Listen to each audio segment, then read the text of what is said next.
5টি রেডিও এবং 4টি টেলিভিশনের দাম একত্রে 89,500 টাকা। একটি টেলিভিশনের দাম 19,500 টাকা হলে 15টি রেডিওর দাম কত?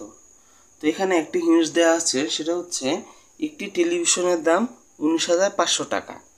তাহলে এখানে আমরা প্রথম বের করব 4টি টেলিভিশনের দাম কত। তো এখানে 4টি টেলিভিশনের দাম হবে 19,500 গুণ 4, তাহলে হবে টোটাল 78,000 টাকা।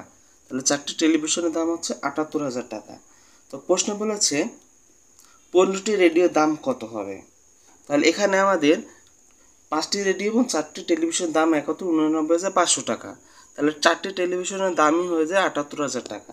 তাহলে বাকি কত টাকা থাকে সেটা আমরা বের করব। বাকি হচ্ছে এখানে 89,500 বিয়োগ হচ্ছে 78,000, বিয়োগ করলে এখানে আমরা পাবো 11,500 টাকা।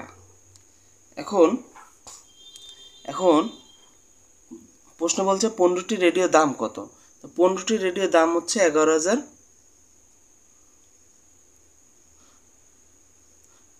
এখানে 5টি রেডিওর দাম হবে 11,500 টাকা। তাহলে এখন আমরা ঐকিক নিয়মে সাজাতে পারি, বা এখান থেকে আমরা একটি রেডিওর দাম বের করব। তাহলে একটি রেডিওর দাম হবে 5 দিয়ে যদি 11,500কে কাটি, তাহলে 5 দুগুণে 10, তারপর হচ্ছে 1, 3 5 15, 2300। তাহলে 5টি রেডিওর দাম হবে 2300 টাকা। তো 5টি রেডিওর দাম যদি 2300 টাকা হয়, তাহলে 5টি রেডিওর দাম যদি 2300 টাকা হয়, তাহলে এখানে একটি রেডিওর দাম হচ্ছে 2300 টাকা। তো একটি রেডিওর দাম যদি 2300 টাকা হয়, তাহলে 15টি রেডিওর দাম হবে 2300 গুণ হচ্ছে 15। তাহলে এটা গুণ করলে হবে 34,500 টাকা।